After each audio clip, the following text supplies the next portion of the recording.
Hello, welcome to my YouTube channel. I'll cover every subject to the UPSC Civil Services examination, and I myself is a UPSC aspirant and I chose sociology as my optional subject. I'm creating this channel as a learning and teaching platform, and it can be used as a revision tool for me and for you. And I make these notes precisely, and I hope it is more informative in just some pages. So from today, I'll start uploading Indian polity and hope you all find it useful. Thank you. So let's start with the first chapter of Indian polity, which is the historical background. This is equally very much important chapter because without knowing this, the knowledge about Indian polity would be incomplete. So, okay, let's start the chapter.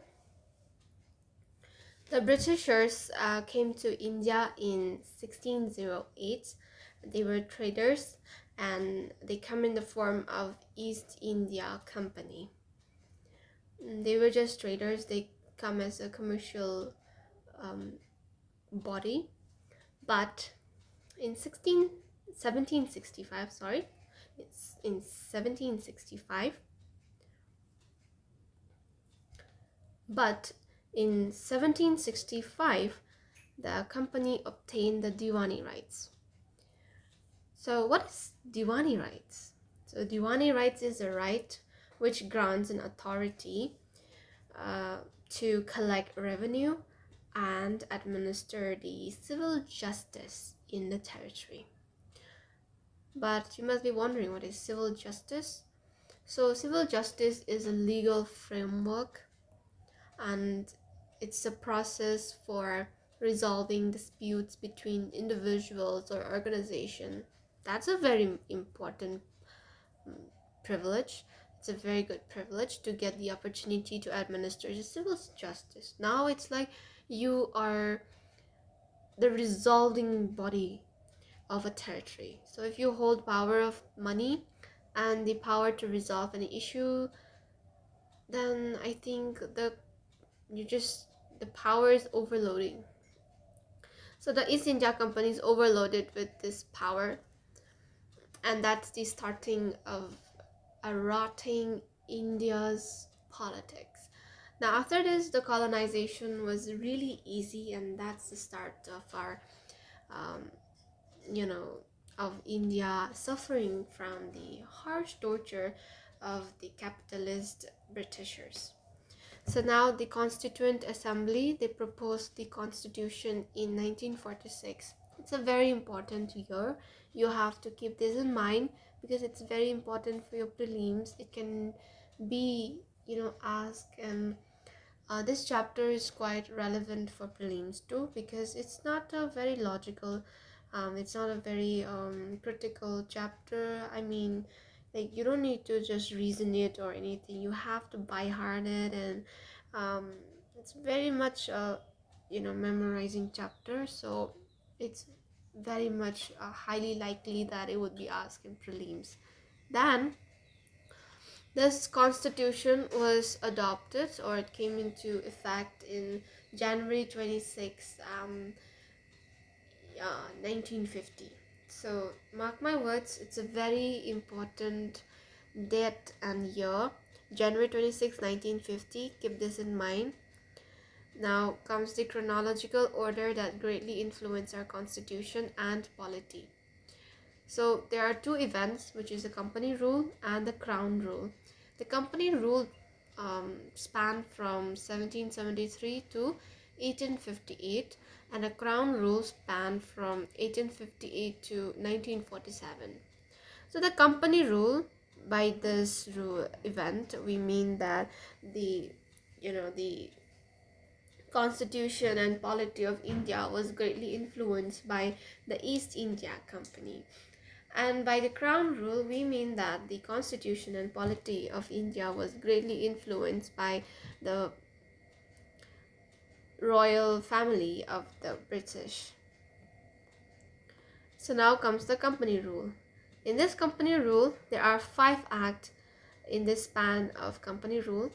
So this 5 act has also played a very much important role in shaping the polity of India.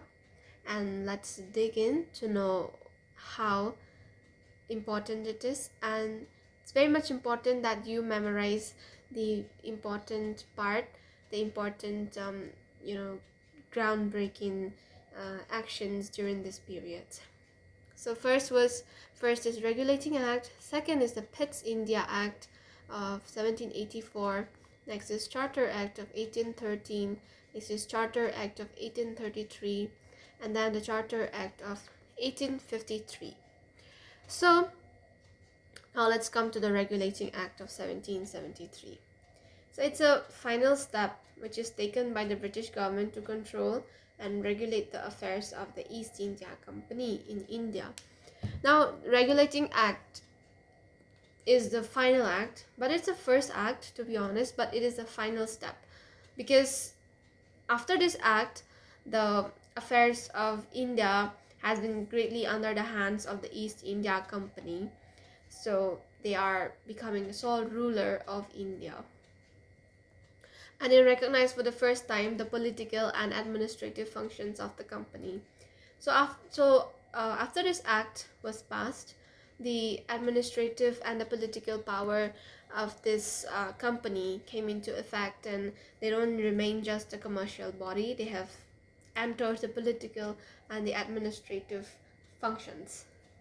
Now, what are the features? Let's see the features of the Regulating Act of 1773. So they designated the governor of Bengal as the Governor General of Bengal. So the Governor of Bengal has been named now as the Governor General of Bengal. So and it also created an executive council, because he himself cannot control the whole of Bengal, because it started to control not just the commercial body but also the political and administrative body. So they need some members to assist him. So he hired 4 members for the 4 members to assist him, and it was called the Executive Council. It's very much important that you remember this name, Lord Warren Hastings, because it can be asked in the MCQs too, because he is the first Governor General of Bengal. And it made governors of Bombay and Madras presidencies subordinate to the Governor General of Bengal. So just after this Regulating Act of 1773, Madras and Bombay has become the subordinates. So they have taken the role of subordinates of Bengal, and they are under the Governor General of Bengal. Then they established a Supreme Court at Calcutta in 1774. Now, the judiciary has also been under their hands now. Supreme Court is given the, importance now. And now, after the Regulating Act comes the Pitt's India Act of 1784. It's very much important that you remember the year, because these years hold specific role, and try memorizing it. It's going to be a great help for you. So now the features comes. Now they distinguished between the commercial and the political functions of the company, because first of all they were just a commercial body and they were just taking the political and administrative role. But after the Pitt's India Act, they have distinguished the commercial and political functions. They have been, now distinguished. So the commercial bodies and the political functions, after the separation, now comes the double government system. So the one who manages the commercial affairs are the court of directors, and the one who manages the civil and the military affairs are the board of control. So it's very much important that in the Pitt's India Act of 1784, the double government is very much important. You need to memorize it. That's the striking part. That's the important part of this act. So the British government was given the supreme control over company's affair and its administration in India. So now comes the Charter Act of 1813. Try to remember this year. Now the features. So it abolished the trade monopoly uh, of the company in India, and the Indian trade was thrown open to all the British merchants. Now they abolished. What did they do in this Charter Act of 1813? They abolished the trade monopoly. Then what do? They spread Western education among the Indians, which are in the British territories. And they also imposed taxes. But the ones who failed, they would be punished. These are the role of the commercial body. So they're taking great actions now. So now comes the Charter Act of 1833. So it is the final step towards centralization in India, in British India. So now the most important part of 1833 should be the centralization. So centralization is the important part of 1833. Now let's see the Charter Act of 1833's features. So we said it's the centralization, right? So remember, whenever there's a centralization, Governor General of Bengal would be made the Governor General of India, and all the powers of civil and military would be given to whom? To the Governor General of India. So actually this is what we are being taught, that Governor General of India taken over all the civil and military powers, and that's how he manages the affairs of India. And who is the first Governor General of India? It's the William Bentinck. So this is also a very important name. Like they can ask you in MCQs or in match the following, something like that. You can, like, that would create suspicion over you. So just make sure that you know the names and the designations that they have. So the governors of Bombay and Madras was deprived of their legislative powers. Now the governors of Bombay and Madras don't have the power to don't have the power of legislation. Now they are not going to be part of the lawmaking. The Governor General of India takes over the legislative powers of these provinces. And now the activity of East India Company become purely administrative body and a commercial body. So from a commercial body, so now they have become administrative body, which used to be a commercial body.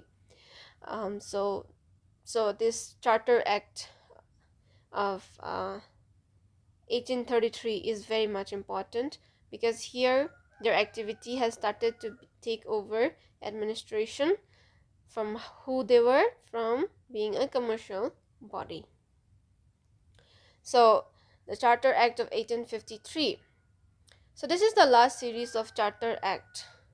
So this last series of Charter Acts was passed by the British Parliament between 1793 to 1853. This is the last series of charters, because after this the Crown rule starts. So now let's see the feature of it. So the legislative and the executive functions of Governor General's Council was separated for the first time. So executive and the legislative functions are separated now, because they need separate councils, because it's a very big country, it's a very big territory, and taking over all the functions by just one office, it's gonna be hectic. So they started separating the council to look over their respective councils.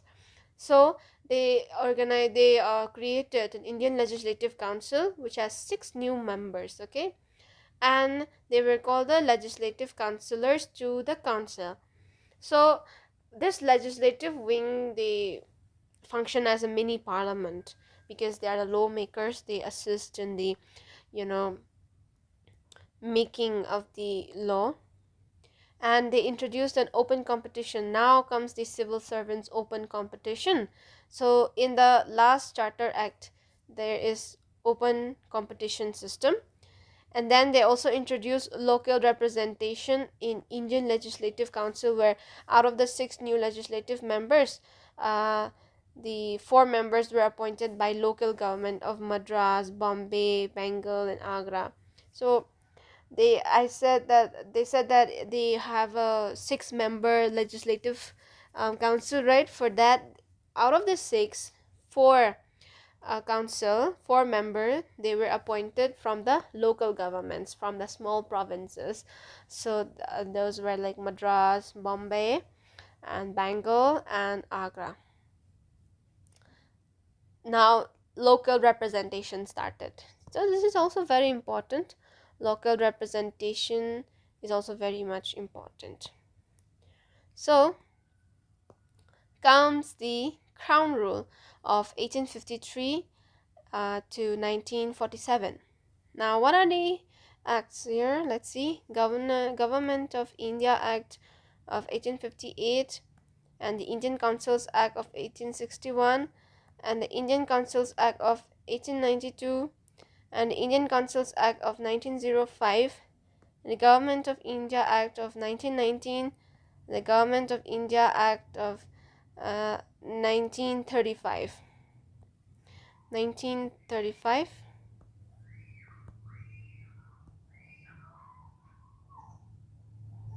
Okay. And the Indian Independence Act of 1947. So for the Government of India Act of 1858, this act was enacted in the wake of the revolt of 1857. So the revolt of 1857 made them realize that they cannot suppress the Indians more, so they need to have a law again, they need to enact some act. So after this Government of India Act, they abolished the East India Company. Finally, the powers are transferred to the British Crown. So whoever sits as the ruler of Britain, of the Britain, is going to be the ruler, and they're going to hold the power of controlling India. So that's how we say the Crown's rule. So let's see the feature of this act. So in this act, India is governed in the name of Her Majesty, and changed the designation of Governor General of India to Viceroy of India.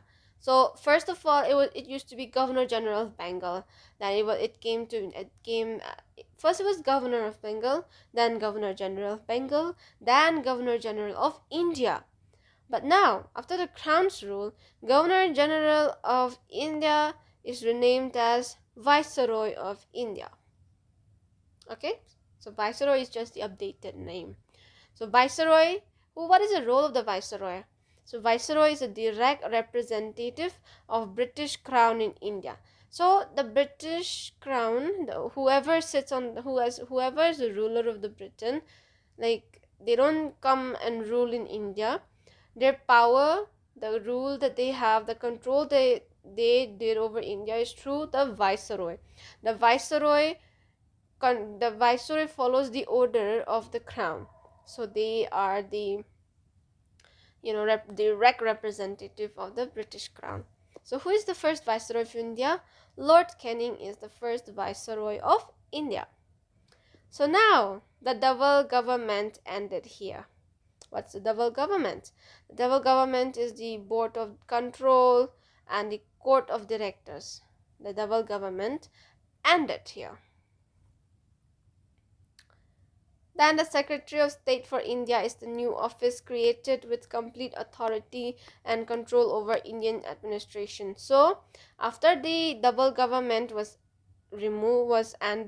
cancelled, Secretary of the State was created.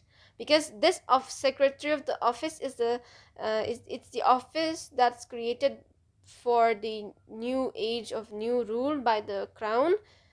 And in this office, what do they control? They control the Indian administration, and they have complete authority of India. That's how this act is. And its member council of India established to assist the secretary of the state of India as the advisory body. So there's a 15 member council.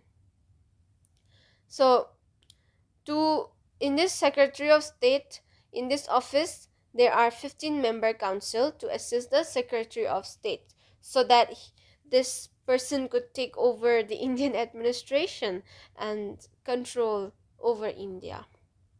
So these 15 members, they act as the advisory body. Then comes the Indian Council Act of 1861. So it's a very important landmark in the constitutional and the political history of India. So remember, it's very much important. So they felt the necessity of seeking cooperation of Indians in the administration of their country. So they feel like Indian needs to be part of the their administration. So they started associating Indians. So they started associating Indians in the law-making process, which is in the legislative council. So Lord Canning, he nominated 3 Indians to his legislative council. So it was the Raja of Benares, the Maharaja of Patiala, and Sir Dinkar Rao.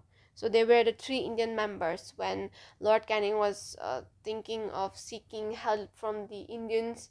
So he appointed 3 of them to be part of his legislative council. And he initiates the process of decentralization by restoring legislative powers to Bombay, Madras presidencies. So in the previous part, we have known about centralization. They took over the legislative powers from the Bombay and Madras, but after the decentralization, they restored the Bombay and Madras's legislative power. So it empowered Viceroy to issue ordinances without the occurrence of the concurrence. It should be without the concurrence of the legislative council during an emergency. So the viceroys are given the power to issue any order without any agreement with the legislative council. That means, like, so this legislative council are just meant to just sit and just remain seated without any actions, because like the viceroy is being empowered to do anything as he wish, even like without any agreement with the legislative council. So it seems like he has a very huge authoritative power. And next comes the Indian Council Act of 1892. So it increased number of non-official members in the central and provincial legislative council. So more members are being added for the legislative councils. Legislative councils are increasing in number day by day by this rule. And this act made a limited and indirect provision for the use of election in the filling up and some of the non-official seats both in the central and provincial legislative councils. So in this act, the word election was not mentioned, but still the process that is similar like the election was being mentioned. So it's something like recommendation of certain bodies through nomination. This was what they used for this act. So election was not used, but still the action that is being done, the process of electing someone, nominating someone is being mentioned. That's really that is similar to the election. Now comes the Indian Council Act of 1909. Now it starts to be the 20th century. So the increased size number of legislative council. Now legislative is still increasing. It used to be 16, but now it has been raised to 60, because in every act they increase legislative councils. So by the Indian Council of 1909, it was already 60 members. So for the first time, Indians are allowed to associate with the executive councils of viceroy and governors, because first of all, only we were meant to be, part of the lawmaking, which is the legislative. Now we are made to be part of the executive council.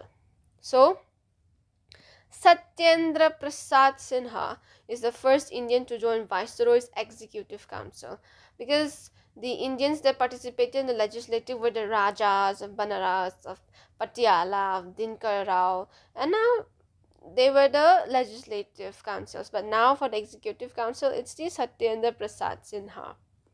And then comes the communal representation. Here, communal representation is a very, very, very heated topic. Now in this 1909, there is the concept of separate electorate.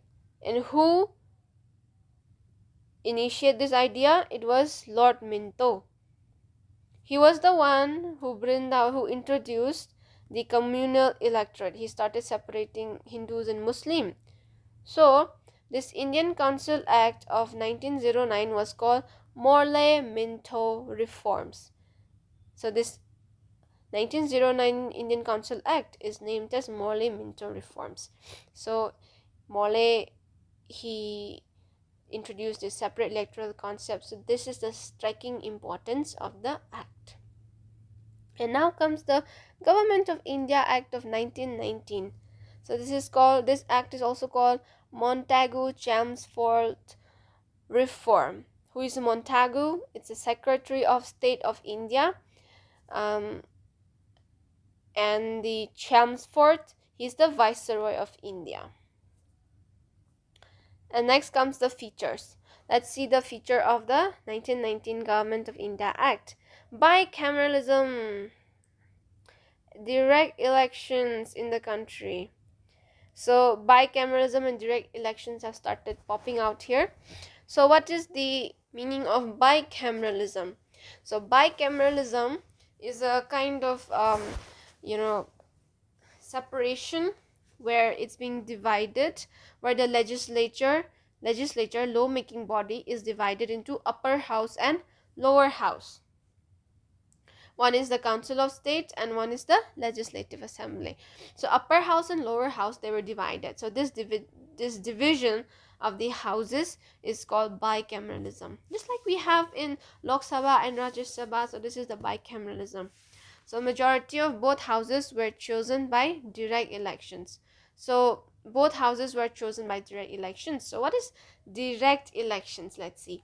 It's a system of choosing political office holders in which voters directly cast the ballots for the person. So the voting rights that you have, you vote and you choose your leader, that is the direct election. Just like in Lok Sabha, in state legislative assembly, in local self-government that you do, those are called direct elections. But for indirect elections, it's the elections done in the Rajya Sabha, or for the president or the vice president, where we voters, we citizen of India, doesn't have the right to vote them, to choose them, but the representative that we chose, that is the elected person that sits in the Lok Sabha and everywhere, they are the one that that cast their vote. It's not we citizen, but the elected people. They choose the candidates for us. So this 1919 Montagu-Chelmsford has very important parts: bicameralism, direct elections, and then there is diarchy, which is a dual system. So what is a diarchy? It's the dual system of the governance, where the transferred subjects and reserved subjects, they were divided and they were held by different people. So transferred subjects, so what are those included in the transferred subjects? It's the public health, it's the education, it's the local self-government. These are the part of the transferred subject. So who is managing, who is administering this? They are administered by the governor with the minister's aid, which is responsible to the legislative council. So transferred subjects, they are administered by governor in the aid of the minister. For the reserved subjects, let's see, they're administered by governor and his executive councils. So these are the differences for diarchy. Transfer subject by his ministers and the governor, but for the reserved subjects by the governor and his executive councils. So without being responsible to the legislative council. So legislative council is not part of the reserved subjects. So what does the reserved subjects include? It's a police, it's the administration, it's the land revenue, finance, prison. They are the part of the reserved subjects. And now comes the Government of India Act of 1935. So this is the second milestone to a completely responsible government in India. So after this 1935, they have this total control. They are being responsible completely in India. So what are the features? They abolished diarchy. So diarchy was a dual system. They abolished the duals. So they introduced a bicameral here in 6 provinces out of 11. That means only how much? Only 5 provinces are left to be introduced, but majority of the provinces are being introduced with bicameralism.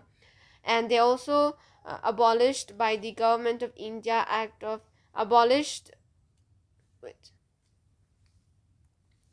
actually it should be abolished the Council of India, which was established by the Government of India Act. So it should be abolished Council of India by the Government of India Act.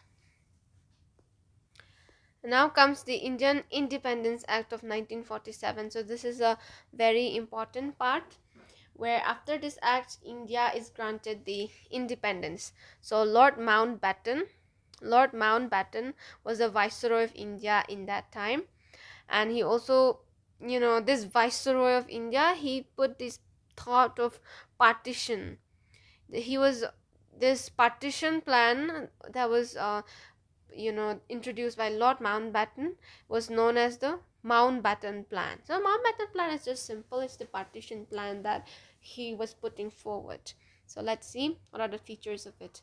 So it ended the British rule. So British rule is finally ended here, and India is independent. India is sovereign from August 15, 1947. So India is independent after this, and it abolished the office of Viceroy. So there is no Viceroy here. His office is removed, and the Majesty of Britain have no responsibility with respect to Government of India or Pakistan. So the Viceroy or the Britain's Majesty has no responsibility now. Now India and Pakistan, they are separately independent, and no one has control. No one is responsible for them. And now this empowered constituent assemblies of both dominions of legislate for their respective territories, and they are granted freedom to Indian princely states.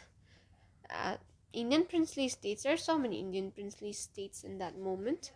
And then Mountbatten became the first governor general of this new dominion. So he's still the first governor general of the new dominion Indian. This needs to be remembered. It's very much important. And Jawaharlal Nehru became the first prime minister of the independent India.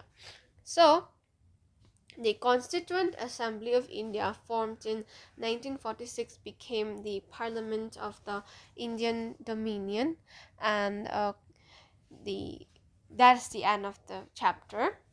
But let's do a little recap, because it's very important that you put this thought like a revision type, like remembering what is it. So for the Regulating Act of 1773, it is always the first step, and from the Governor General from being a governor, they become the governor general. And in the Pitt's India Act, they form this double government. And then in a Charter Act of 1813, they there's a trade monopoly abolished, but they continue in tea and trade with China. And in the Charter Act of 1833, there's centralization. Now it's renamed as Governor General of India, and it's the William Bantic. And next is the Charter Act of 1853. There's 6 new members, and there's the open competition for civil servants. And then there's the government of, now comes the Crown Rule. For the Crown Rule starts with 1853 Government of India Act.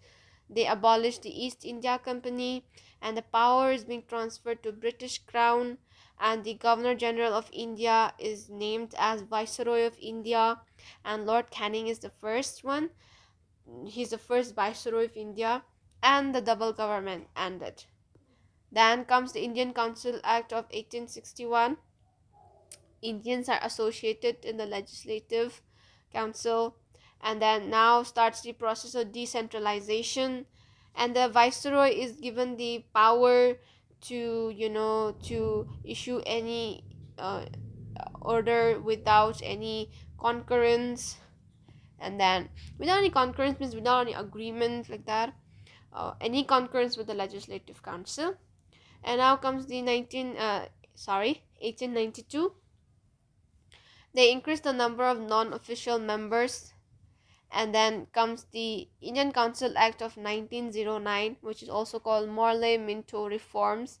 Indians are provided to associate with Viceroy's Executive Council.